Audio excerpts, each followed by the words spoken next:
जय जय श्री चैतन्य जय नित्यानंद। जय अद्वैत चंद्र जय गौर भक्त वृंदा। जय जय श्री चैतन्य जय नित्यानंद। जय अद्वैत चंद्र जय गौर भक्त वृंदा। जय जय श्री चैतन्य जय नित्यानंद। जय अद्वैत चंद्र जय गौर भक्त वृंदा। तो हम आज पढ़ रहे हैं श्री चैतन्य चरितामृत से अंतलीला अध्याय 5, प्रद्युम्न मिश्र का रामानंद राय से उपदेश लेना, श्लोक क्रमांक 97। रसाभास है यदि सिद्धांत विरोध, सही तेना पारे प्रभु मने हय क्रोध। रसाभास है यदि सिद्धांत विरोध, सही तेना पारे प्रभु मने हय क्रोध। रसाभास है यदि सिद्धांत विरोध, सही तेना पारे प्रभु मने हय क्रोध। शब्दार्थ अनुवाद एवं तात्पर्य। कृष्ण कृपा मूर्ति अभय चरणारविंद भक्ति वेदांत स्वामी श्रील प्रभुपाद जी के द्वारा रस आभास,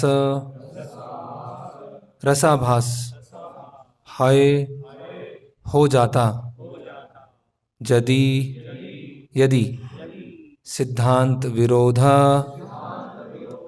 भक्ति के सिद्धांतों के विरुद्ध,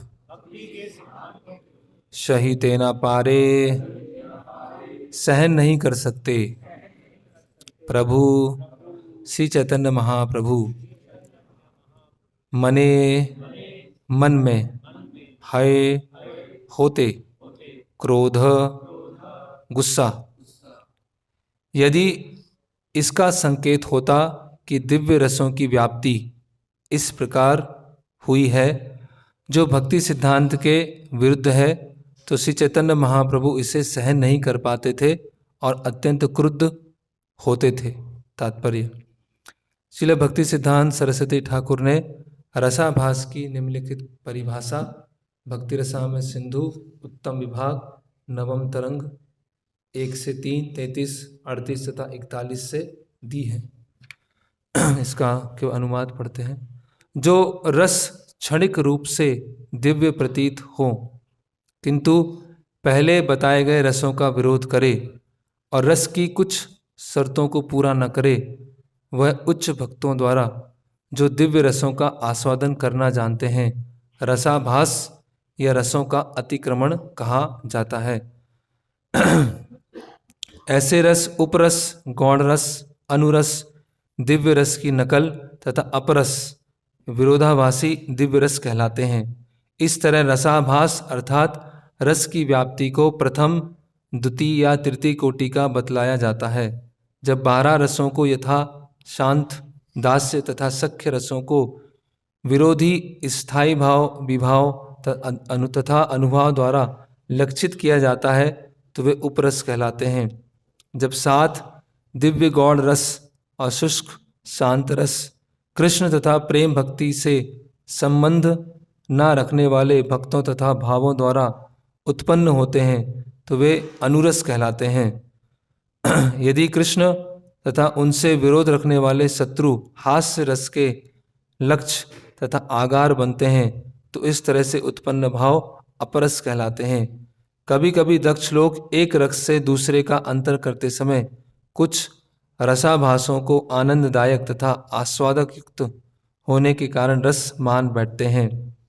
श्रील विश्वनाथ चक्रवर्ती ठाकुर कहते हैं, परस्परम वैर योर यदि योगस्तदा रसाभासा।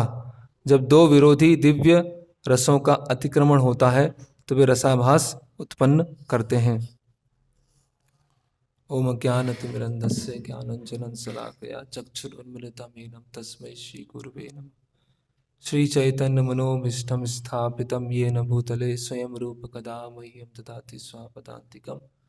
वन्देऽहं श्रीगुरोश्रीयुतपदकमलं श्रीगुरून् वैष्णवांश्च श्रीरूपं साग्रजातं सहगं रघुनाथान्वितं सजीवं साद्वैतं सावधूतं परिजनसहितं कृष्णचैतन्यदेवं श्रीराधा कृष्णपादान् सहगं ललिता श्रीविशाखान्वितांश्च नमः ओं विष्णुपादाय कृष्णपृष्ठाय भूतले श्रीमते भक्तिवेदांत स्वामिनिति नामने नमस्ते सारस्वते देवे गौरवाणी प्रचारणे निर्विशेष शून्यवादी पाश्चात्य देशे तारणे नमः ओं विष्णुपादाय कृष्णपृष्ठाय भूतले श्रीमते भक्तिसिद्धांत सरस्वती नामने श्रीवार्षभानुवी देवी दयिताय कृपाब्धे कृष्ण संबंध विज्ञानदायिने परवे नमः।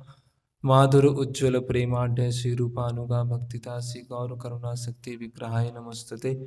नमस्ते गौरवाणी श्री मूर्ति दीनतारणे रूपानुगा विरुद्ध अपसिद्धांत ध्वांत हारणे। जय श्री कृष्ण चैतन्य प्रभु नित्यानंद श्री अद्वैत गदाधर शिवा साधि गौर भक्त वृंद। हरे कृष्णा कृष्णा कृष्णा हरे हरे, हरे राम राम राम हरे हरे। हरे कृष्णा। तो यहाँ पर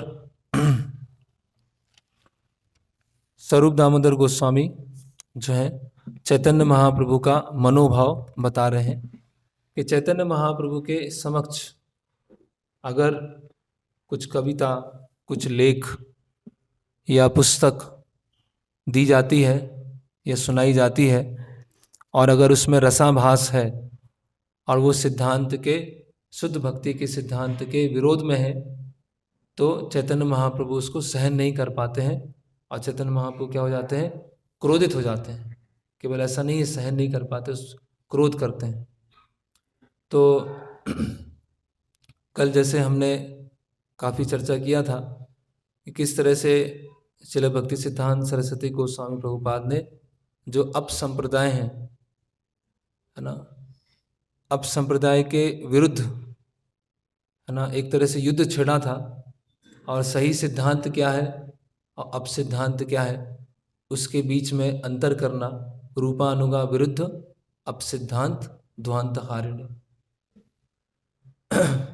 तो भक्ति सिद्धांत सरस्वती ठाकुर किस तरह से अपसिद्धांतों का खंडन कर रहे हैं और कैसे वो एग्जैक्ट क्या शुद्ध भक्ति का सिद्धांत है और शुद्ध भक्ति के सिद्धांत से थोड़ा सा भी कोई डाइवर्ट होता है तो उसको वो तुरंत ही उसको भांप जाते हैं, तुरंत ही उसको समझ जाते हैं और फिर उसको जो मिश्रित भक्ति है और शुद्ध भक्ति है उसमें अंतर करके दिखाते हैं। तो जो कर्म मिश्रित भक्ति है, ज्ञान मिश्र भक्ति है या योग मिश्र भक्ति है, और जो वास्तव में शुद्ध भक्ति है, भक्ति मतलब शुद्ध, वो शुद्ध भक्ति इसलिए बोलना पड़ रहा है क्योंकि मिश्रण इतना सारा आ गया है। वास्तव में जो भक्ति है वो शुद्ध भक्ति है। तो कौन है भक्ति सिद्धांत सरस्वती ठाकुर, उनके बारे में थोड़ा हम समझकर फिर हम अप संप्रदायों के ऊपर आते हैं।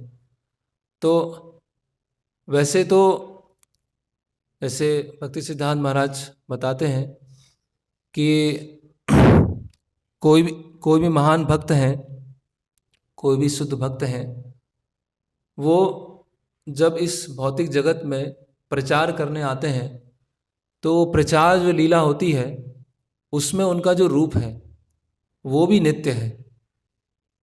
ऐसा नहीं है कि वो केवल एक रूप लेके आए हैं, हालांकि नित्य रूप कुछ दूसरा है और वो नित्य जो रूप है वो अपना बदल कर इस भौतिक संसार में केवल प्रचार करने के लिए कुछ समय उन्होंने उस फॉर्म को धारण किया है।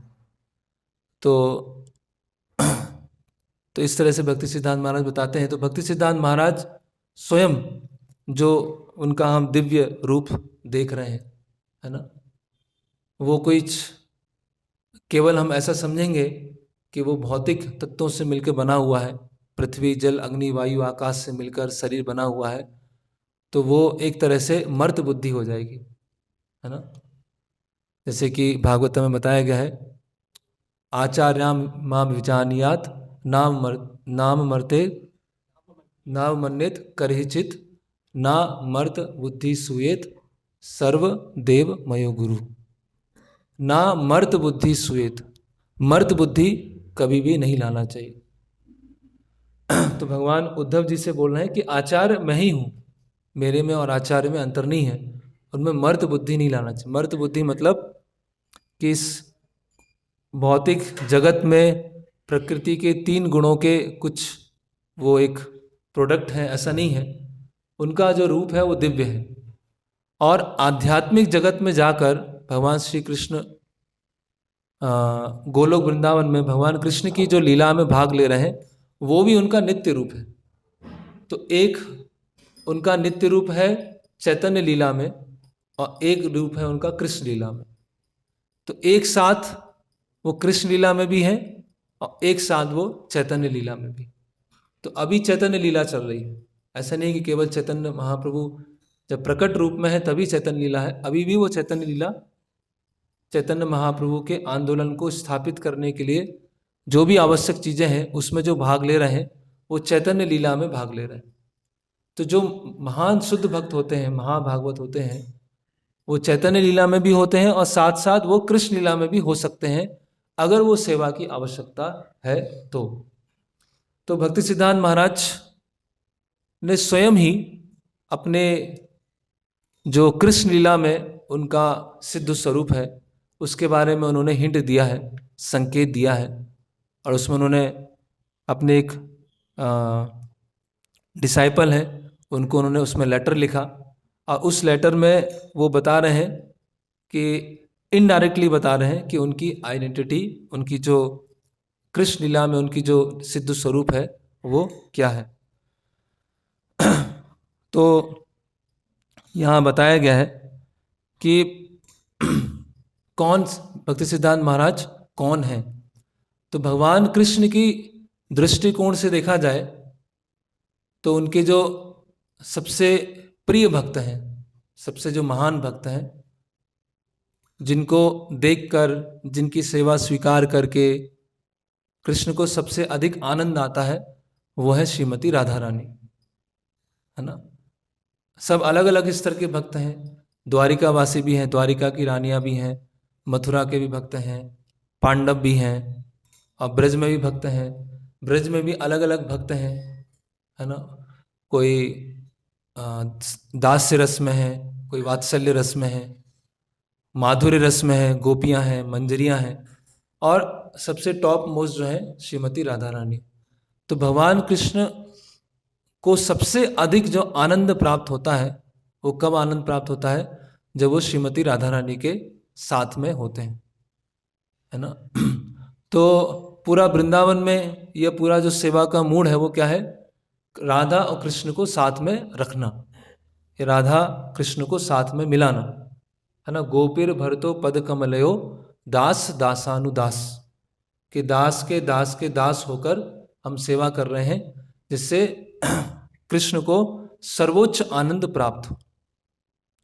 और कृष्ण को जो राधा रानी है, राधा रानी में सबसे अच्छा जो भगवान कृष्ण को लगता है वो है उनका फेस। तो उनका जो चेहरा है वो जो कृष्ण को सबसे आकर्षक लगता है और उससे वो सबसे अधिक आनंदित होते हैं। और जो श्रीमती राधा रानी का कमल सदृश मुख है, उसमें जो सबसे सुंदर लगता है भगवान श्री कृष्ण को वह उनकी आंखें, है ना। तो और आंखों में भी जो भगवान श्री कृष्ण है उनको सबसे सुंदर जो लगता है उनके इसमें बताया गया है कि जो राधा रानी की दृष्टिपात है, जब वो दृष्टिपात करते हैं कृष्ण के ऊपर तो वो कृष्ण को सबसे आकर्षक लगता है। और उस दृष्टिपात के जो मूर्तिमान रूप है वह है भक्ति सिद्धांत सरस्वती गोस्वामी प्रभुपाद, जो अपने एक लेटर में और इनडायरेक्टली अपने एक शिष्य को बताते हैं नयन मणि मंजरी के बारे में। एक उनके शिष्य ऐसे ही जब उनके साथ कक्ष में बैठे होते हैं और बोलते हैं कि मुझे स्वप्न में श्रीमती राधा रानी के साथ में नयन मणि मंजरी दिखाई दी। तो भक्ति सिद्धांत महाराज हंसने लगते हैं वहाँ पर, और कुछ आगे वार्तालाप नहीं करते। तो और श्रीमती राधा रानी के दृष्टिकोण से देखा जाए तो उनको सबसे जो प्रिय लगता है, उनके पास जो अलग अलग संपत्ति है, जो सबसे प्रिय उनको लगती है, वो है उनकी नेत्र, क्योंकि उन नेत्रों के माध्यम से वो कृष्ण को देख पाते हैं, है ना। तो जो भक्ति सिद्धांत सरस्वती गोस्वामी प्रभुपाद हैं, वो राधा रानी के जो नेत्रों के जो दृष्टिपात है उसके मूर्तिमान रूप। तो हम समझ सकते हैं कि राधा रानी की दृष्टि अगर जानना है किन्हीं को, तो भक्ति सिद्धांत महाराज के बारे में पढ़ेंगे, उन्होंने क्या कार्य किया है, तो राधा रानी की दृष्टि को समझ पाएंगे, है ना। तो राधा रानी की दृष्टि कैसी है? बहुत ही तीक्ष्ण है, बहुत ही शार्प उनकी दृष्टि है। और उस शार्पनेस में क्या है कि वो अंतर कर सकते हैं कि क्या है भक्ति, क्या है अभक्ति, और क्या है मिश्रित भक्ति, क्या है सहजिया, क्या है मायावाद, और क्या है शुद्ध भक्ति का रास्ता। तो ये राधा रानी की दृष्टि है। तो अगर कोई राधा कृष्ण के दर्शन करके बहुत प्रसन्न हो रहे हैं, तो ये भी समझने का प्रयास करना चाहिए कि कृष्ण को सबसे प्रिय क्या है, वो है राधा रानी का दृष्टिपात।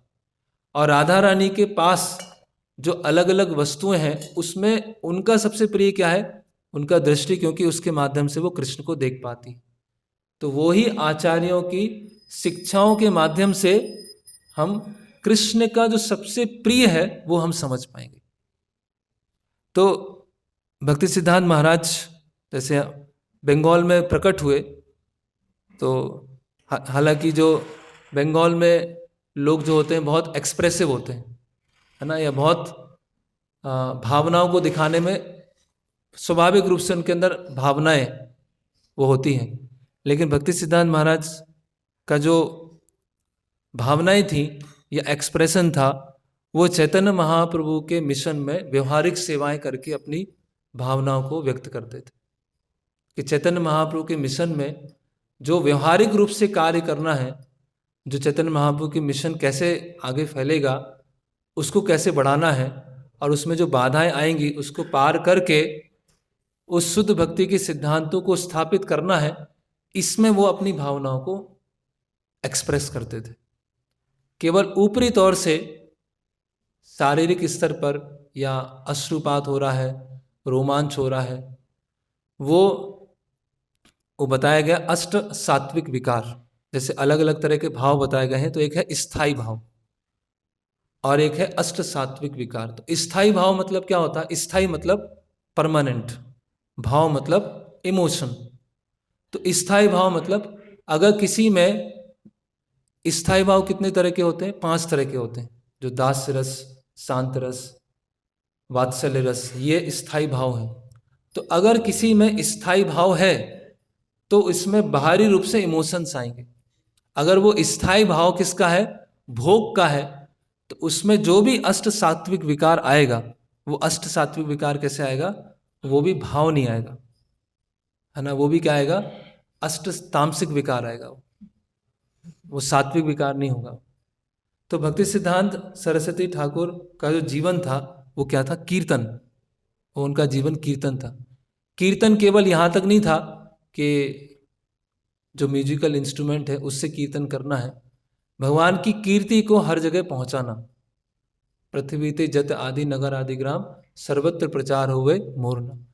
तो भगवान की जो कीर्ति है उसको हर जगह फैलाना,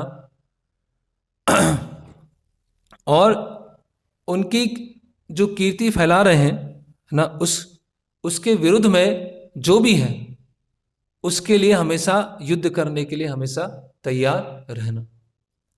तो हृदय बोलिला केवा दैत दासेर सेवा गोपी धन कथार कीर्तन। तो भक्ति विनोद ठाकुर ने उनको बोला था कि आप इसको, आपकी सेवा क्या है? हृदय बोलिला केवा। कि भक्तिविनोद ठाकुर ने उनको बोला, क्या सेवा है आपकी? दयित दासेर सेवा, दयित दासेर सेवा। जो भक्ति सिद्धांत सरस्वती महाराज को जो नाम दिया गया था वार्ष भानवी दयित दास, उनकी सेवा क्या है? गोपी धन कथार कीर्तन। गोपियों के जो धन है, कौन है? कृष्ण। उनका कथार कीर्तन, उनकी कथा का कीर्तन करना, है ना। तो वो कई बार बोलते थे, फर्स्ट डिजर्व देन डिजायर, पहले योग्यता लेके आओ फिर इच्छा करो। तो पहले ही आप अष्ट सात्विक विकार चाहते हैं, पहले ही आप राधा कृष्ण की लीलाओं का चर्चा करना चाहते हैं, लेकिन आपके अंदर वो योग्यता नहीं है, तो वो क्या हो जाएगा? उसमें आप खुद का नुकसान कर लेंगे, है ना। अधिकार न लभिया सिद्ध देह भावे, विपरिया बुद्धि जन्मे शक्तिर अभावे। तो वो कई बार इस श्लोक को बोलते थे, ते अधिकार न लभिया सिद्ध देह भावे, कि अधिकार नहीं है और बात कर रहे हैं बहुत ऊपर ऊपर का। विपरिया बुद्धि जन्मे शक्तिर अभावे, तो उससे क्या हो जाएगा? विपरीत बुद्धि हो जाएगी और शक्तिर अभावे, क्योंकि आप उसको धारण नहीं कर पाएंगे। जैसे एक व्यक्ति है ना, तो वो घी का सेवन करता है और पराठों में घी है और रोटी में घी है और सब्जी में घी है, तो थोड़ा उसका डाइजेशन अच्छा है तो सहन कर जाएगा, और साथ में उसको एक गिलास घी और दे दिया पीने के लिए कि ये पियो, बहुत अच्छा है, घी तो बहुत बढ़िया होता है, गाय का है ना, तो सब अच्छा घी है, एक गिलास घी है, उसको पीजिए, और सब कुछ घी में बना हुआ है। तो उसका जो पेट है वो सहन नहीं कर पाएगा, उसको पेट खराब हो जाएगा, है ना। इसका मतलब घी खराब नहीं है, इसका मतलब क्या है? उसके अंदर पाचन शक्ति नहीं है। तो इसी तरह से अगर हम भक्ति के बेसिक नियमों का पालन नहीं करेंगे और भक्ति के उच्च स्तर पर नकल करने का प्रयास करेंगे, तो वो क्या हो जाएगा? विपरीय बुद्धि जन्मे शक्तिर अभावे, है ना, कि हमारा पतन भी हो सकता है। तो भक्ति सिद्धांत महाराज की जो कथाएं होती थी, तत्व पे अधिक होती थी, रस पे कम होती थी। तत्व की चर्चाएं अधिक होती थी और रस की चर्चाएं कम होती थी, क्योंकि जब तक तत्व क्लियर नहीं होगा तब तक रस नहीं आएगा। तत्व क्लियर किए बिना अगर रस की चर्चा करेंगे तो वो क्या हो जाएगा? ये रसाभास या सिद्धांत विरुद्ध हो जाएगा। इसका मतलब ये नहीं है कि वो रस की चर्चाएं नहीं करते थे, वो अपने कुछ बहुत ही जो उनके निकट के शिष्य थे उनके बीच में ऐसे रस की चर्चाएं करते थे। और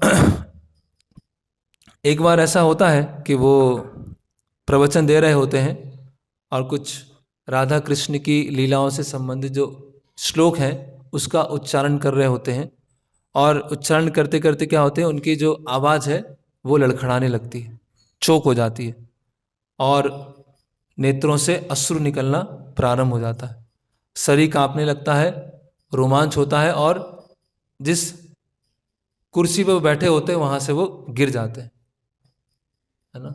और कुछ समय के बाद कुछ शिष्य आते हैं, उनको उठाते हैं और उनके निजी कक्ष में ले जाते हैं।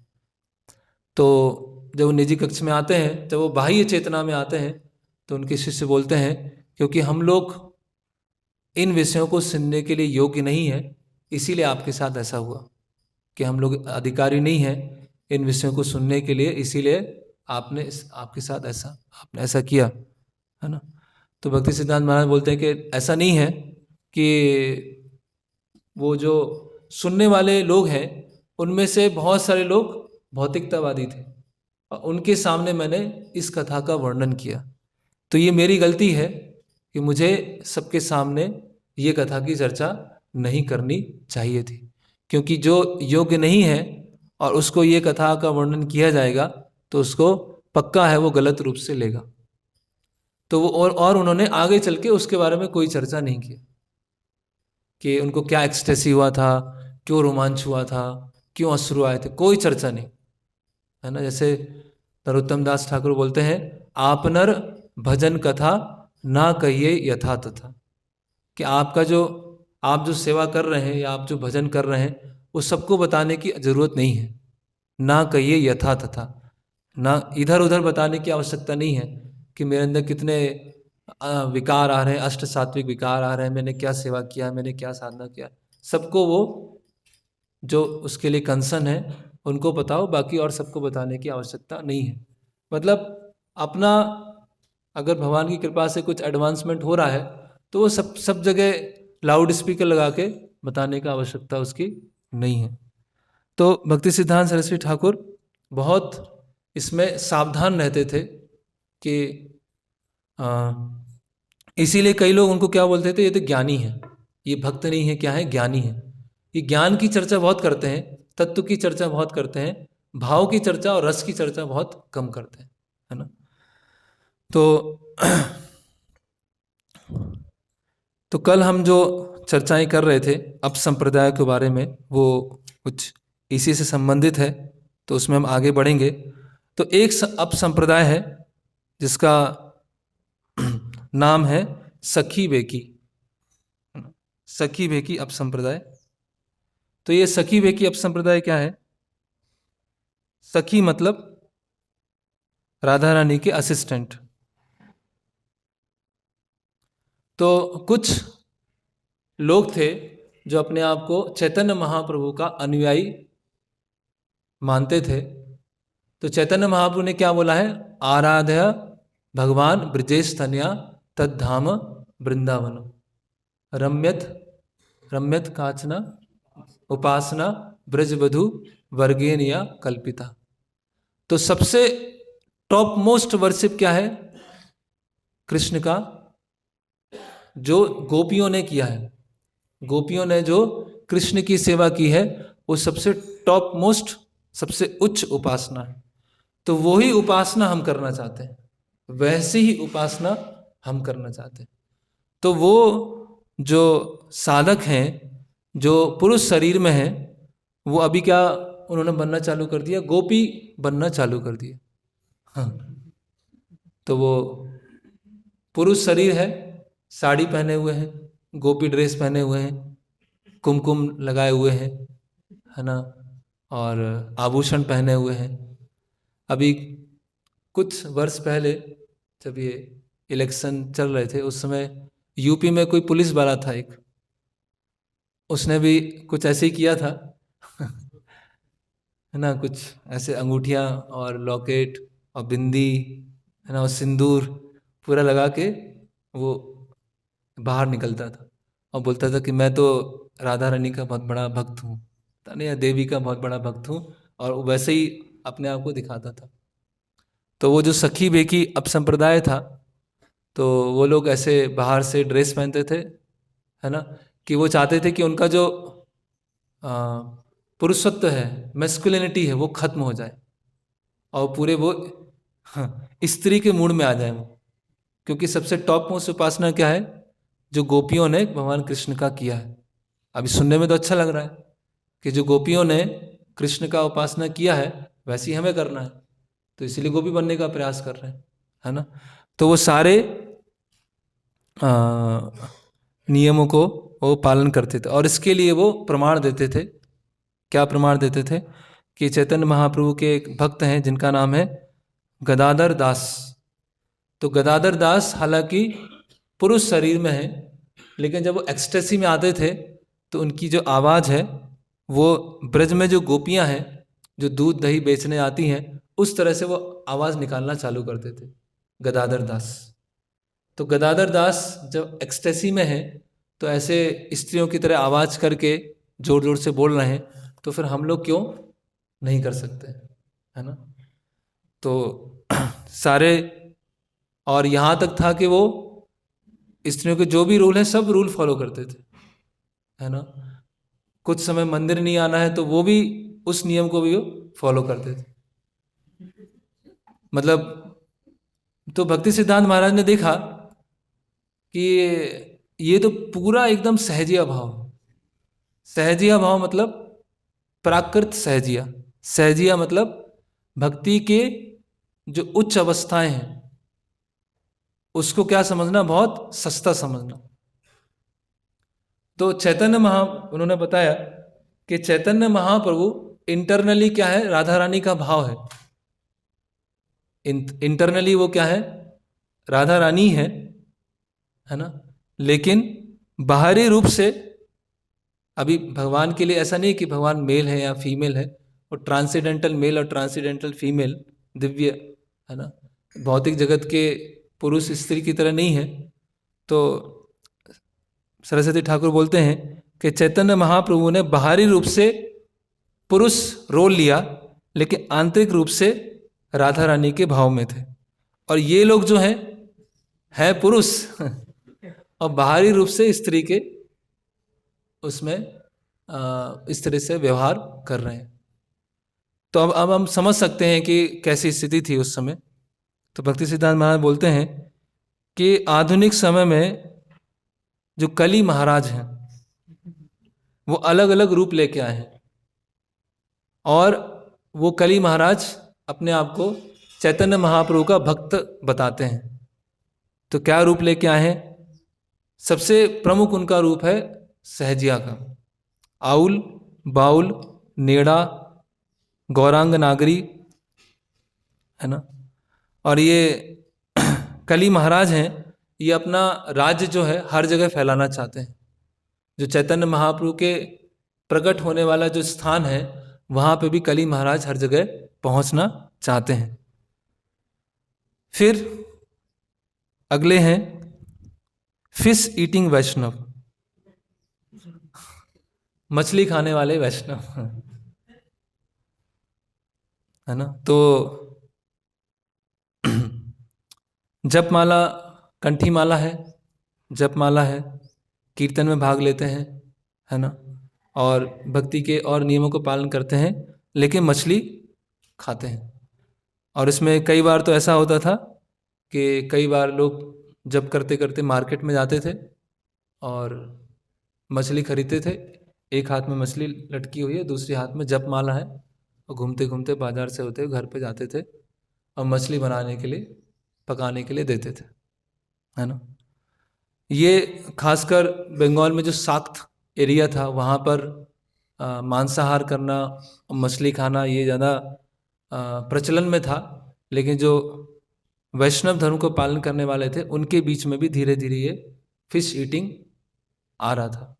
और खासकर समुद्र, और जैसा वहाँ पर एक ट्रेडिशन था उसके अकॉर्डिंग मछली भी आराम से मिलती थी। बहुत सारे पुकुर हैं, बहुत सारे तालाब हैं, नदियाँ हैं, तो आसानी से वो मछलियाँ मिल जाती थी।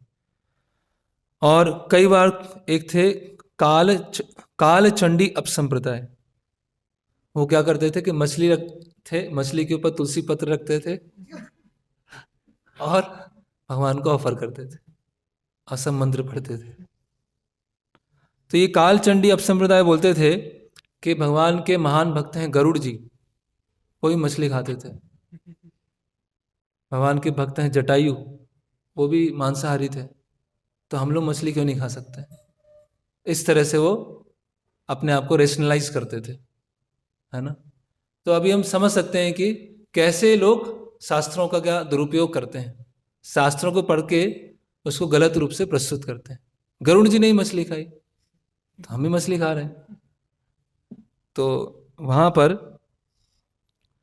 भक्ति सिद्धांत महाराज बताते हैं कि शास्त्रों में 4 नियमों के बारे में बताया गया है और स्पष्ट रूप से मांसाहार को निषेध बताया गया है। तो ये जो भक्त हैं, गरुड़ जी हैं या जटायु हैं, ये जो मांसाहार कर रहे हैं, वो उनका जो इस तरह से वो शरीर मिला है ना, वो एक तरह का उनका शरीर है। उस शरीर की आवश्यकताओं के को पूर्ति करने के लिए वो मांसाहार या मछली खा रहे हैं। हमारे लिए, एक मनुष्य के लिए, मनुष्य योनि के लिए जो शरीर मिला है उसके लिए जो आहार है वो एक अलग तरह का है, और उनका जो शरीर मिला है उनके लिए आहार एक दूसरे तरीका है ना। जीवो जीवस्य जीवनम। तो हमारे लिए ये शास्त्रों में ये बताया गया है कि मनुष्य के लिए आहार ये है। तो इसीलिए हमें जो गरुड़ जी या जटायु हैं उनको इमिटेट, नकल करने का प्रयास नहीं करना चाहिए। और वो लोग बोलते थे कालचंडी अपसंप्रदाय कि भगवान तो इतना दयालु है मछली खाएंगे उससे क्या उनकी दया रुक जाएगी, कृपा रुक जाएगी? क्या छोटी छोटी बात पे रोक टोक करते हैं। और ये तो वो है, गंगा फल है ये तो, गंगा का फल है ये तो, है ना। ये तो लग रहा है नॉन वेजिटेरियन, है वो वेजिटेरियन, क्योंकि गंगा नदी का फल है ये। तो इस तरह से वो कालचंडी अपसंप्रदाय बोलते थे। फिर वो लोग बताते थे कि एक हविष्य हविष्य हविष्यान्न होता है। हविष्यान्न मतलब जब किसी के घर में मृत्यु होती है तो कुछ अनुष्ठान होते हैं, उस अनुष्ठान में कुछ अन्न जो है यज्ञ में अर्पण किया जाता है। तो वो जो अन्न अर्पित होता है वो बहुत पवित्र हो जाता है ना, सैंक्टिफाइड फूड होता है। तो शास्त्रों में एक जगह लिखा है कि अगर पुरी में कोई मछली खा रहा है तो हविष्यान्न खाने के बराबर है। तो पुरी में जाके मछली खाना और हविष्यान्न खाना वो एक ही है। तो इस शास्त्रों के इस कोटेशन को लेकर वो मछली खाते थे। तो भक्ति सिद्धांत महाराज वहाँ बताते हैं कि शास्त्रों में ये भी लिखा है कि सभी तरह के जो मांस है उसमें सबसे अधिक जो निषेध है, सबसे अधिक जो पाप है, वो मछली खाने से होता है। ये भी शास्त्र में लिखा है ना। और उन्होंने बताया कि वो शास्त्रों में इसलिए बताया गया है कि उसमें मछली खाने को नहीं बताया गया, उसमें पूरी धाम की महिमा को बताया गया कि पूरी धाम में अगर आप ये भी खाएंगे तो भी हविष्यान्न के समान है। वो ऐसा नहीं बताया कि पूरी धाम में जाके आप मछली खाओगे तो ऐसा रहेगा। मतलब अगर धाम में जैसे लेटना है तो वो समाधि के समान, धाम में सोना है वो समाधि है। अभी कोई धाम में जाके सो रहा है तो ये थोड़ी बताया गया कि धाम में जाके सो और समाधि में आ जाओगे। मतलब वो धाम की इतनी महिमा है कि एकदम छोटे से छोटा भी कार्य करोगे, मछली भी खाओगे तो वो भी हविष्यान्न के समान हो जाएगा। तो मछली छोड़ने के लिए बताया गया है, ना कि मछली खाने के लिए बताया गया। तो और वहाँ पर आप पुरी आके जगन्नाथ जी का दर्शन करेंगे, वहाँ का प्रसाद लेंगे तो आपको मछली खाने की इच्छा चली जाएगी। वो हविष्यान्न से भी श्रेष्ठ है। जो विष्णु प्रसाद है, जगन्नाथ प्रसाद है, वो हविष्यान्न से भी श्रेष्ठ है।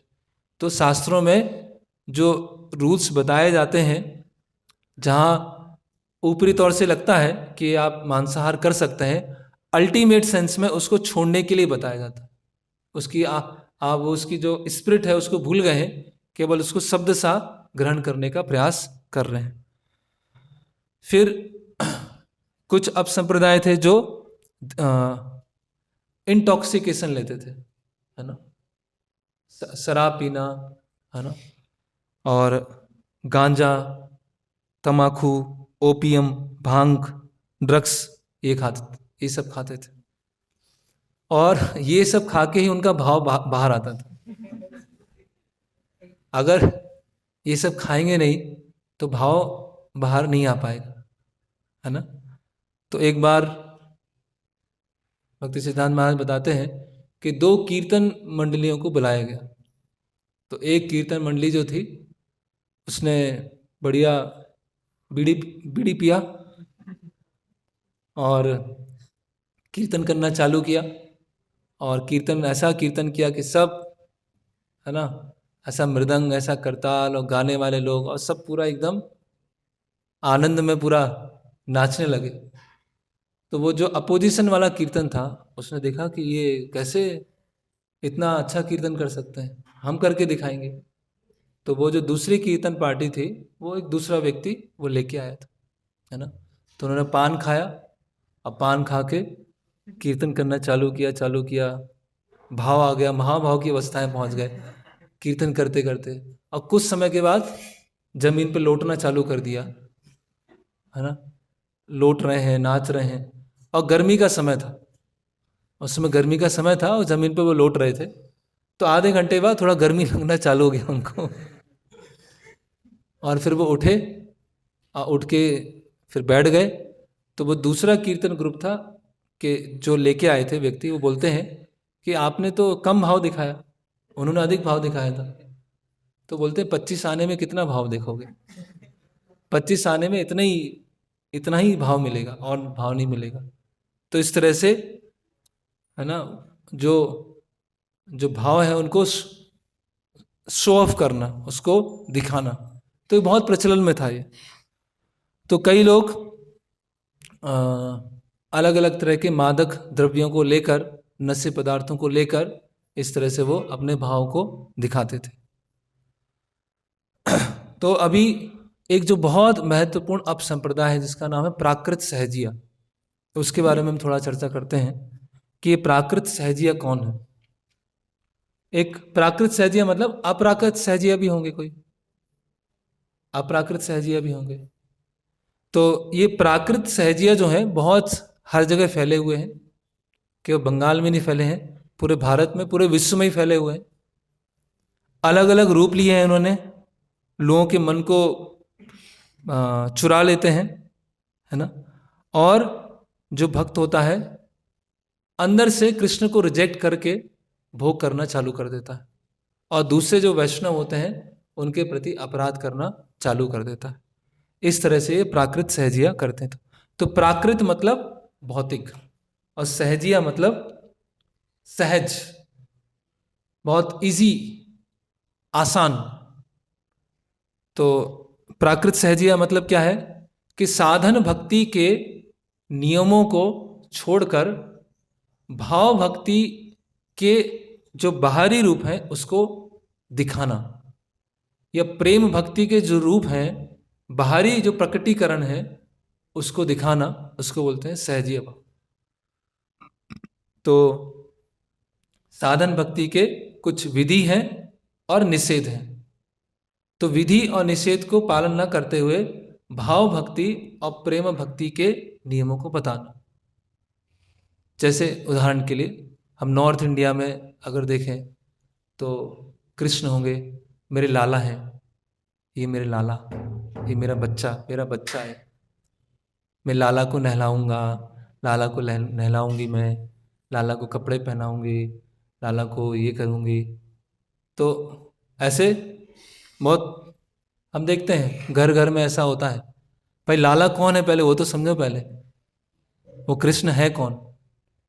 अभी वो जो लाला बोल रहे हैं वो कौन बोल सकते हैं, जो वात्सल्य रस में है, नंद महाराज यशोदा माँ हैं, या उनके जो समकक्ष हैं, वो ऐसे लाला शब्द बोल सकते हैं, और ऐसा इस तरह से सोच सकते हैं कि लाला है, इनको नहलाना है, इनको कपड़े पहनाना है। पहले हम तो अपने अनर्थों से निकल जाएं, हम जो हमारी जो भोग करने की वृत्ति उससे निकल जाए, फिर वो लाला लाली वहां की बात करें।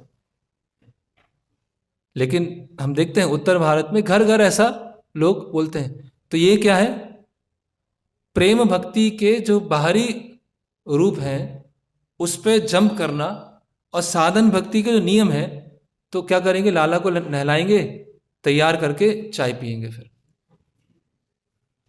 ऐसा करेंगे। और बीच बीच में सिनेमा देखने जाएंगे तो लाला को भी बैठा लेंगे साथ में, उसके लिए एक सीट रिजर्व है। हम भी देख रहे हैं, भगवान को भी आनंद आना चाहिए भगवान भी आनंदित होना चाहिए, तो जीव भी आनंदित हो रहा है, भगवान भी आनंदित हो रहा है। तो कैसे वो मिक्स कर देते हैं सब कुछ, स्पिरिचुअल और मटेरियल, कैसे वो मिक्स हो गया।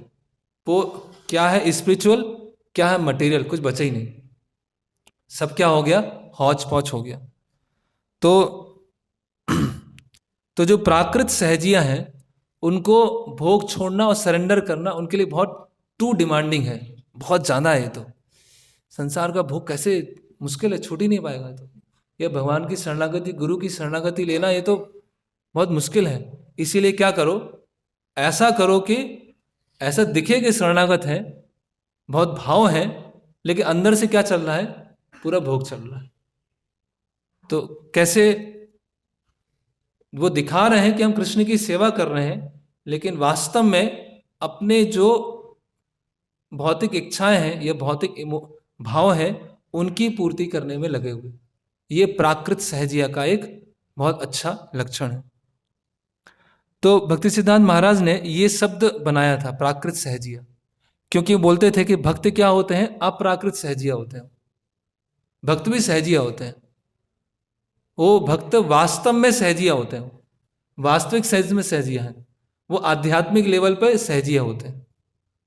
सहजिया अपने आप में शब्द गलत नहीं है, लेकिन इन जनरल हम जो प्राकृत सहजिया है उनको सहजिया बोलते हैं। जब एक साधक है भक्ति के नियमों को पालन करते करते, है ना, रूल्स रेगुलेशन को फॉलो करते करते जब शुद्ध अवस्था पे आता है तो उसको साधन भक्ति के नियमों को पालन करना क्या हो जाता है, सहज हो जाता है ना। अभी जो वास्तव में सहजिया है, मतलब अप्राकृत सहजिया है, उसको बोलेंगे कि भगवान जो है 4:30 बजे दर्शन देते हैं, है ना। तो वो जो अप्राकृत सहजिया है, सही में सहजिया है, वो तो 3:30-4 बजे उठ जाएगा। अरे भगवान दर्शन देने वाले हैं, जल्दी पहुंचो, भगवान के दर्शन लेना है। और जो प्राकृत सहजिया है वो 8 बजे सो के उठेगा और बोलेगा आज के आनंद की जय। अब चलते हैं अपने लाला को नहलाने के लिए। तो क्या है, उनको जल्दी इसीलिए नहीं उठाते हैं, वो भी थक जाते हैं, थकते खुद हैं, वो थक जाते हैं, तो आराम से 7-8 बजे उठेंगे और उनका श्रृंगार सब करेंगे। तो हम देख रहे हैं कि कैसे अंतर पड़ रहा है। वो जो आप प्राकृत स्पिरिचुअल लेवल पे सहजिया है, वो क्या सोच रहे हैं, अरे भगवान के लिए नियम है, भगवान की सेवा के लिए ऐसा है, घर में ये सब करना है, तो उसके लिए हमें बिल्कुल अच्छे से पक्के से करना है। और वो पक्के से करेंगे और उनके लिए समय के साथ क्या हो जाएगा, स्वाभाविक हो जाएगा। साफ सफाई के नियम रखना उनके लिए स्वाभाविक हो जाएगा, भगवान के लिए रसोई करना स्वाभाविक हो जाएगा, सुबह उठकर साधना करना वो स्वाभाविक हो जाएगा। क्यों स्वाभाविक हो जाएगा, क्योंकि भगवान को अच्छा लगता है। जो भगवान को अच्छा लगता है वो भक्त को अच्छा लगता है। लेकिन जो प्राकृत सहजियां वो क्या सोच रहे हैं, लगता मुझे अच्छा है, अभी भगवान को भी अच्छा ही लगना चाहिए। मुझे अच्छा लगता है लेकिन भगवान को भी अच्छा लगवाऊंगा, मैं भगवान को भी 8 बजे उठाऊंगा। तो इस तरह से वो ये प्राकृत सहजिया बहुत फैला हुआ है। तो फिर भक्ति सिद्धांत महाराज आगे बताते हैं कि जो प्राकृत सहजिया होते हैं ये हरि सेवा और इंद्रिय तृप्ति में अंतर नहीं कर पाते कि क्या हरि सेवा चल रही है या क्या मेरी इंद्रिय तृप्ति चल रही है, उसमें उनको अंतर पता नहीं चलता है। और हालांकि यहाँ बता रहे हैं भक्ति सिद्धांत महाराज, हालांकि हमारी साधना का लक्ष्य क्या है कि अल्टीमेटली हम प्रकृति के 3 गुणों को पार कर जाएं और फिर सांसारिक धर्मों को पालन करने की आवश्यकता न हो। जैसे भगवान बोलते हैं सर्वधर्मान परित्यज्य माम एकम शरणम व्रज, सभी तरह के सांसारिक धर्मों को छोड़कर मेरी शरण में आओ।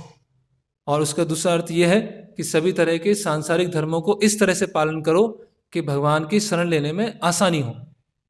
लेकिन जो सहजिया होते हैं वो क्या करते हैं, वो जो सांसारिक धर्म होते हैं उसको त्याग देते हैं और जो ऊपर वाला स्तर होता है उस पर डायरेक्ट जंप मारते हैं। और जंप मारने के कारण क्या होता है, उनका फिर एक्सीडेंट हो जाता है।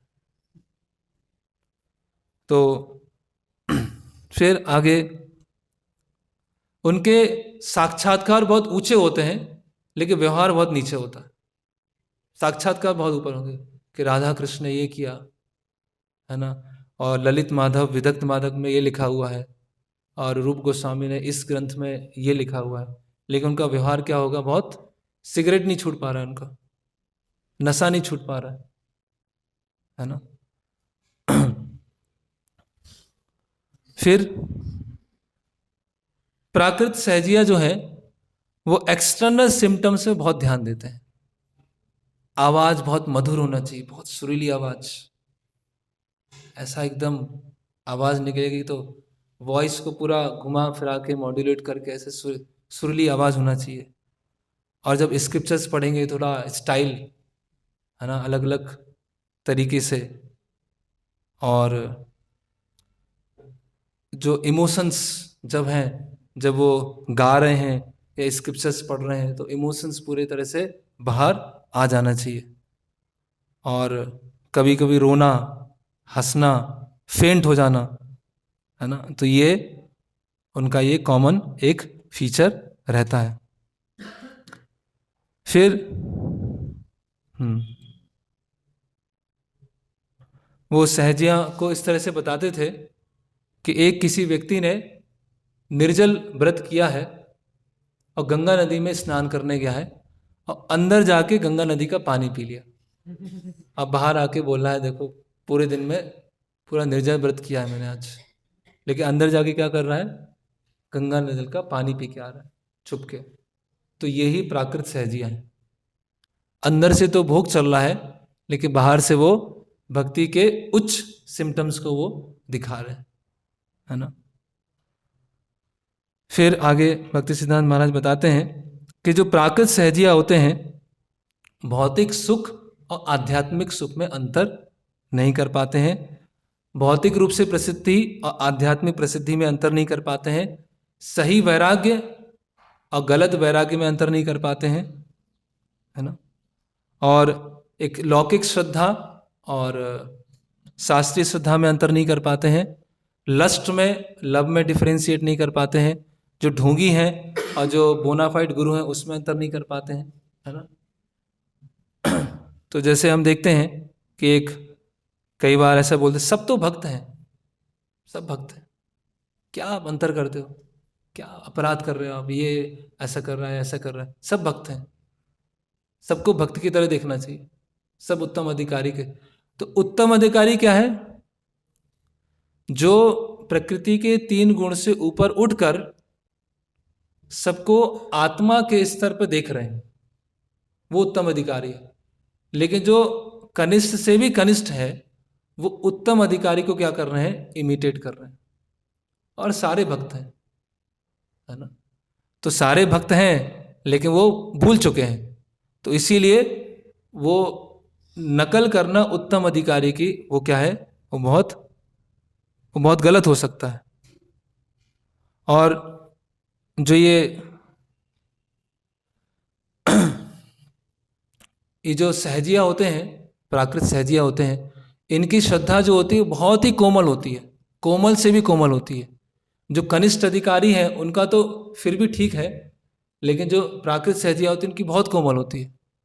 तो इमोशंस दिखाने बहुत सोई होते हैं, लेकिन जीवन में कुछ भी उथल पुथल होता है, कुछ भी समस्या आती है, तो सबसे पहले क्या होता है, वो भगवान को ही छोड़ देते हैं, सबसे पहले मंदिर ही छोड़ देते हैं, सबसे पहले भक्तों को ही छोड़ देते हैं।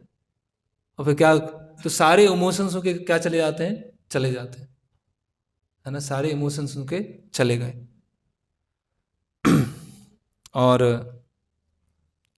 जो प्राकृत सहजिया होते हैं अपने अनुसार भक्ति करना चाहते हैं, उनको जो अच्छा लगेगा, जो उनको टेस्ट आएगा वैसे ही भक्ति करेंगे। हमें ना कोई रोक टोक नहीं चाहिए, हमें कोई नियम कानून नहीं चाहिए। भगवान नियमों से नहीं बंधे हैं, नियम से भगवान को मत बांधिए आप। भगवान भाव के भूखे हैं, है ना, भावग्राही जनार्दन। तो भगवान भाव के भूखे हैं, इसलिए भगवान के भक्त भी क्या है, नियमों से नहीं बनते हैं। मेरा जैसा टेस्ट होगा, मेरी जैसी रुचि होगी, उस तरह से मैं भक्ति करूँगा, है ना। और उनमें एक बहुत ही प्रमुख लक्षण है कि वो कृष्ण के शरणागत हैं ऐसा दिखाते हैं, लेकिन इस संसार में वो किसी के भी शरणागत नहीं होते, न गुरु के हैं, न वैष्णवों के हैं, न भगवान के। डायरेक्ट उनका कनेक्शन किन से है, कृष्ण से है। उनके शरणागति को दिखाते हैं लेकिन वो किसी के शरणागत नहीं है। वो पुण्य में और भक्ति में अंतर नहीं कर पाते हैं प्राकृत सहजिया। जो पुण्य कार्य है, और सब भक्त हैं, देवी भक्त हैं, देश भक्त हैं, माता रानी के भक्त हैं, विष्णु भक्त हैं, समाज के भक्त हैं, माता पिता के भक्त हैं, जन सामान्य के भक्त, सब भक्त हैं यहाँ पर। सबकी भक्ति का सम्मान होना चाहिए। आप इस्कॉन वाले तो बस अपने ही बोलते हैं, बस कृष्ण भक्ति करो, विष्णु भक्ति करो, बस वही करो। सब भक्ति कर रहे हैं, तो उनको सांसारिक पुण्य और भक्ति में अंतर ही समझ में नहीं आता कि दोनों में डिफरेंस क्या है, क्योंकि वो कनिष्ठ से भी उनकी जो श्रद्धा है वो कैसी होती है, बहुत ही लौकिक श्रद्धा होती है। और प्राकृत सहजिया कोई डिस्क्रिमिनेशन करना नहीं चाहते, सब अच्छे हैं, सब बढ़िया, सब भक्ति कर रहे हैं, कोई प्रॉब्लम नहीं, सब अपनी अपनी जगह सब सही होते हैं। आप खंडन मत किया करो इतना, ये सही वो गलत, सब अपनी अपनी जगह सही हैं, सब अपने अपने। भगवान भी बोलते हैं ये यथा माम प्रपद्यन्ते, जो जैसे मेरे पास में आता है, तो जैसे ही उनमें आता है कि ये वैष्णव प्राय हैं, ये मध्यम अधिकारी हैं, ये वैष्णव निंदा है और ये वैष्णव निंदा नहीं है, तो घबरा जाते हैं पूरा। और फिर क्या बोलते हैं, आप वैष्णव अपराध कर रहे हैं। अगर वहाँ सिद्धांत की चर्चा होगी कि ये सिद्धांत सही नहीं है, इस सिद्धांत के अनुसार चलना है, अरे आप तो वैष्णव अपराध कर रहे हैं, कैसे कर सकते हैं आप, वो भी तो वैष्णव है, वो भी तो महान भक्त हैं। तो उनके अंदर क्या होता है, डिस्क्रिमिनेशन नहीं होता है ना, प्रेम मैत्री कृपा उपेक्षा, वो सबके साथ अलग अलग व्यवहार होता है। भगवान के साथ प्रेम, भक्तों के साथ मैत्री, जो मासूम लोग हैं उन पर कृपा, और जो द्वेषी लोग हैं उनकी उपेक्षा। लेकिन वो क्या है, आर्टिफिशियली इस तरह से वो दिखाते हैं, कोई डिस्क्रिमिनेट नहीं करते। फिर अपनी गलती को फिलोसोफाइज करते हैं। एक बार परम पूज्य भक्ति विकास महाराज बता रहे थे, एक बार वृंदावन परिक्रमा में जाते हैं, और वृंदावन परिक्रमा में एक समाधि मंदिर आता है, और समाधि मंदिर में एक वहाँ बाबा जी होते हैं, और वो अपना सिगरेट पी रहे होते हैं। तो महाराज बोलते हैं कि आपको वृंदावन में रहने का अवसर मिला, आप इतना महान वैष्णव की समाधि मंदिर में यहाँ रह रहे हैं, तो ऐसा क्यों है। तो बोले क्या करें, संग दोष है, अभी संग दोष से कौन बच सकता है ना। तो असत्संग लेने के बाद वो दोष आ गया, तो उसको बोले संग दोष है बस। तो और अपनी गलतियों को ट्रांसीडेंटल बताते हैं, प्राकृत सहजिया। प्रभु जी तो क्या ट्रांसीडेंटल लेवल पर है, प्रभु जी जो करते हैं वो सही करते हैं। तो जो मिस्टेक्स हैं उसको ट्रांसीडेंटल ले जाते हैं, खुद की मिस्टेक को और सामने वाले की मिस्टेक को दिव्य उसमें ले आते हैं। तो कृष्ण गुरु बहुत ही दयालु हैं, बहुत ही कृपालु हैं, दया के सागर हैं, करुणा सिंधु हैं। हमें कुछ करने की जरूरत नहीं है, उनकी कृपा सब कुछ कर देगी। गुरु कृपा ही केवलम, कृष्ण कृपा ही केवलम, हमें कुछ करने की जरूरत नहीं है। ऐसे कई बार वो बताते हैं ऐसे कि प्रभुपाद जी की बस धोती पकड़ के रखो और भगवत धाम ले जाएंगे, बस प्रभुपाद जी की धोती पकड़ के रखो। अरे धोती पकड़ने का मतलब क्या है, वो भी समझना पड़ेगा। तो भगवान प्रभुपाद बहुत दयालु हैं, हमें कुछ करने की जरूरत नहीं है, बस सामने जाके रोना है, बस रो, बस एक बच्चे की तरह रो बस, और कुछ फॉलो मत करो, कुछ फॉलो करने की जरूरत।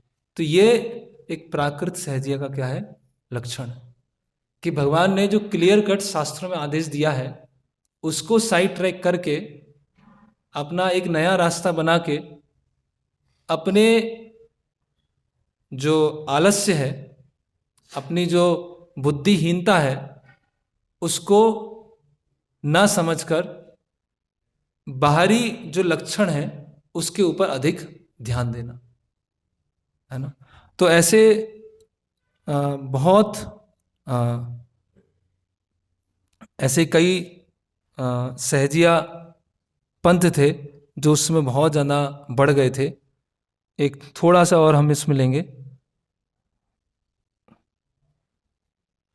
कि इसी सहजीय भाव में कुछ लोग थे जो रागानुगा भक्ति को बहुत प्रमोट करते थे, और चैतन्य महाप्रभु ने चैतन्य चरितामृत में बताया है कि विधि भक्ति के द्वारा आपको गोलोक वृंदावन प्राप्त नहीं होगा, विधि भक्ति वैधि भक्ति के द्वारा आपको वैकुंठ प्राप्त होगा।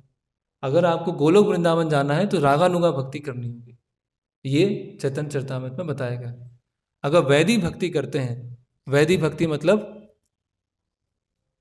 केवल नियमों से उत्साह लेकर नियमों के द्वारा ही एक ऐश्वर्य भाव में अगर आप सेवा करते हैं तो गोलोक वृंदावन प्राप्त नहीं होगा। अगर आपको गोलोक वृंदावन प्राप्त करना है तो रागानुगा भक्ति करना होगा। अभी ऐसा नहीं है कि चॉइस है कि वैदिक भक्ति करना है, रागानुगा भक्ति करना। इसीलिए कई बार ऐसा होता है, श्रील प्रभुपाद जी के अप्रकट होने के पश्चात कई जो आसपास के लोग थे वो प्रभुपाद जी के शिष्यों को बोलते थे कि इस्कॉन में तो क्या है, बहुत बेसिक है, सब बहुत ही बेसिक शिक्षा है। इस्कॉन में तो शरीर, आत्मा, कर्म का नियम, पुनर्जन्म, बस यही सिखाते हैं। अगर रागानुगा भक्ति सीखना है और रागानुगा भक्ति से ही गोलोक वृंदावन प्राप्त होगा तो आप हमारे पास में आइए, हम आपको रागानुगा भक्ति सिखाएंगे। रागानुगा भक्ति में क्या क्या है वो बोलते थे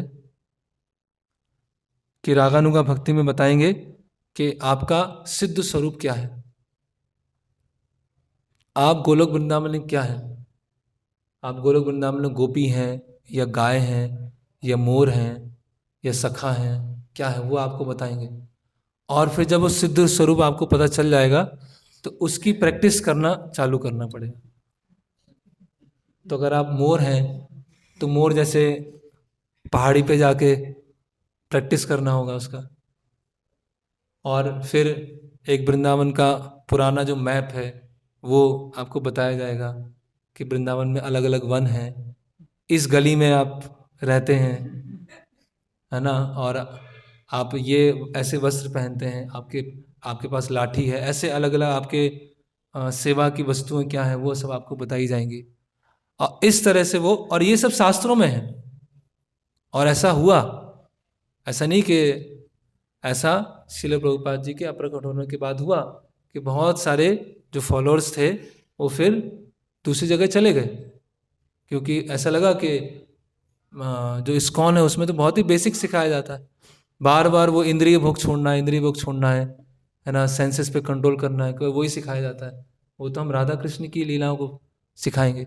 तो बहुत सारे लोग वहाँ पर गए, है ना। तो बाद में फिर प्रभुपाद जी के वरिष्ठ और शिष्यों के माध्यम से जब पता चला कि ये बहुत गलत हो रहा है, भटक रहे हैं, तो फिर बहुत सारे भक्त वापस भी आए। तो वास्तव में वो माधुर्य है क्या, जो रागानुगा भक्ति है वो माधुर्य क्या है? तो गोपियों ने जो भगवान कृष्ण की जो सेवा की उसमें क्या है, वो जो पूरा जो भाव है वो पूर्ण शरणागति का भाव है ना। उन्होंने सभी तरह के देह धर्म, देह सुख, सभी तरह के सुखों को त्याग कर, सभी तरह के निम्न धर्मों को त्याग कर भगवान की पूरी तरह से शरणागति ग्रहण किया। तो जो प्राकृत सहजियां हैं वो शास्त्रों के बाहरी रूप को ले लेते हैं, लेकिन शास्त्रों की जो स्पिरिट होती है उसको भूल जाते हैं। तो वो तो ये तो समझ गए कि रागानुगा भक्ति से ही गोलोक वृंदावन जाएंगे और रागानुगा भक्ति पालन करना है, लेकिन रागानुगा भक्ति पे आना कैसे है वो भूल गए, है ना। तो इसीलिए क्या हो जाता है, तो हम देखते हैं भक्ति सिद्धांत महाराज के अगर हम लेख और उनके प्रवचन देखेंगे तो बहुत केवल तत्व ज्ञान ही चल रहा है, कोई लीला का चर्चा ही नहीं चल रहा है। प्रभुपाद जी के लेक्चर अभी हम देखते हैं कि बहुत सारे भक्त सुनते नहीं है, सुन नहीं पाते हैं, लगता है एक ही चीज़ तो बोल रहे हैं, बार बार वही चीज़ आ रही है, हमें कुछ स्टोरी सुनना है ना। भक्ति सिद्धांत महाराज के सुनेंगे तो वो और ही कठिन है, वो तो और ज़्यादा तत्व के ऊपर है। तो रागानुगा भक्ति पे कैसे आएंगे उसके लिए रूप गोस्वामी बताया है, कृष्ण भक्ति रस भाविता मति क्रियताम यदि कुतोपि लभ्यते तत्र लौल्यम एकलम मूल्यम जन्म कोटिसु सुकृत न लभ्यते। ये रागानुगा भक्ति में आने का रूप गोस्वामी बता रहे हैं कि उसके लिए क्या होना चाहिए, लौल्यम, उसके लिए क्या होना चाहिए, ग्रीड होना चाहिए। किस चीज़ के लिए ग्रीड होना चाहिए कि मैं गोपी बन जाऊंगा, मैं सखा बन जाऊंगा, इसके लिए ग्रीड होना चाहिए। विधि विधानों को पालन करने के लिए ग्रीड होना चाहिए। जो वैदिक भक्ति के नियमों को पालन करने की ग्रीड होना चाहिए, जिससे कि वैदिक भक्ति के नियम स्वाभाविक हो जाएंगे, जिससे वैदिक भक्ति के नियमों को पालन करना आसान हो जाएगा। जैसे एक नियम है मंगला आरती में उठना, तो एक नियम है। तो ऐसा नहीं है कि रागानुगा भक्त तो सपना देख रहा है, सपने में राधा कृष्ण की लीलाएं देख रहा है, और प्रभु जी क्या हुआ, आज मैं सुबह उठना भूल गया क्योंकि स्वप्न में राधा कृष्ण की वो लीलाएं चल रही थी। ऐसा नहीं है, ये कोई शेख चिल्ली जैसा नहीं है, वो जो रागानुगा भक्त है वो वैदिक भक्ति वाला जो भक्त है, जो नियमों का पालन करता है, उससे भी अच्छी तरह से वो वैदिक भक्ति के नियमों का पालन करेगा। लेकिन वो नियमों से नहीं चलेगा, वो भगवान के राग से चलेगा। भगवान के प्रति उसका जो अटैचमेंट है, उस अटैचमेंट के कारण वो नियमों को और अच्छे से पालन करेगा। लेकिन प्राकृत सहजिया क्या है? अटैचमेंट है भोग से। नियमों को पालन करेंगे तो भोग छूटेगा, इसलिए नियमों को हटाओ, और नियमों को हटाकर जो रागानुगा भक्ति के बाहरी लक्षण है उसको ले लो, और फिर संसार में दिखाओ कि मैं रागानुगा स्टेज पे आ गया। लेकिन जो प्रॉपर अंडरस्टैंडिंग क्या है कि जो वैदी साधन भक्त है वो नियमों को पालन करने में इतना पक्का है कि वो उसके लिए आगे चल के नियम स्वाभाविक हो गए, तो अपने आप सारे नियमों को पालन कर रहा है। उसके लिए प्रसाद लेना स्वाभाविक है, उसके लिए सुबह उठना स्वाभाविक है, उसके लिए अध्ययन करना स्वाभाविक है, उसके लिए सेवा करना स्वाभाविक है। ऐसा तो ये भक्ति सिद्धांत महाराज ने बताया कि हम कोई रागानुगा भक्ति के विरोध में नहीं हैं, या राधा कृष्ण की लीलाओं के विरोध में नहीं हैं। हम तो चाहते हैं कि सब सहजिया ही बने, लेकिन वो अप्राकृत सहजिया बने, वो प्राकृत सहजिया ना बने। तो ये इसीलिए वो इस बात पर बार बार खंडन करते थे कि हमारे लिए सिद्ध प्रणाली कैसे आएगी। अगर हमें सिद्ध प्रणाली चाहिए कि हमें कि गोलोक वृंदावन में हमारा क्या रूप है, कहाँ जन्म होगा, क्या वस्त्र होंगे, तो हमारे लिए सिद्ध प्रणाली क्या है? तृणादपि सुनी चेन तरोरपि सहिष्णुना अमानिना मान देना कीर्तनिया सदा हरि। ये हमारे लिए सिद्ध प्रणाली मंत्र है। तो वो उन्होंने इस तरह से वो वहाँ पर जो वृंदावन में रहने वाले, वृंदावन में जाते थे और बहुत सारे लोग उनका विरोध करते थे, तो उन्होंने बताया कि ये राधा कुंड पे नहीं रह रहे, ये नरक कुंड पे रह रहे, और इनका अगला जन्म पशु के रूप में होगा, क्योंकि वृंदावन में रहते हुए नियमों को पालन नहीं कर रहे। तो इस तरह से प्राकृत सहजिया, जो कि बहुत बड़ा अपसंप्रदाय था और अभी भी है, अभी वेस्टर्न सहजिया भी हैं, बहुत सारे वेस्टर्न सहजिया हैं। कीर्तन करना और भाव दिखाना, उसमें तो बहुत आनंद आता है, लेकिन नियमों को पालन करना, मंगला आरती आना, उसमें बहुत मुश्किल हो जाता है ना। या वो है ही नहीं, वो भक्ति में ही नहीं है। अगर हम कीर्तन कर रहे हैं या भक्ति के सिम्टम्स दिखा रहे हैं, तो वो सहजिया भाव है, अभी भी है। एक बहुत फेमस सिंगर है वेस्ट में, और बहुत सारे उसके यूट्यूब चैनल पे बहुत सारे व्यूअर्स हैं, बहुत सारे लोग सुनते हैं उसको, बड़े बड़े कॉन्सर्ट होते हैं। उससे पूछा गया, उसका नाम है कृष्णदास, उससे पूछा गया कि आप ये हरे कृष्ण महामंत्र का कीर्तन करते हैं, इतने फेमस है, कृष्णा कौन है, कौन है कृष्णा? तो बोलता है कि ये जो ब्लू बॉय है कृष्णा, इसमें तो मेरा कोई विश्वास नहीं है। वो तो मुझे एक यूफोरिया जैसा लगता है, एक आनंद जैसा लगता है, इसीलिए मैं क्या है एक कॉन्सर्ट, एक कीर्तन करता हूँ। तो ये सब क्या है? ये आज भी वो सहजीय भाव है। ऐसा नहीं कि वो भक्ति सिद्धांत महाराज के समय पे था, आज भी कई ऐसे भक्त हो सकते हैं जो नियमों को पालन करना है उसमें उतना रुचि नहीं है, तो नियमों को पालन करने में असक्षम है वो अलग बात है, लेकिन नियमों को ही हटा के पूरे उच्च अवस्था में आने का प्रयास कर रहे हैं, वो तो पूरा सहजिया भाव हो जाएगा।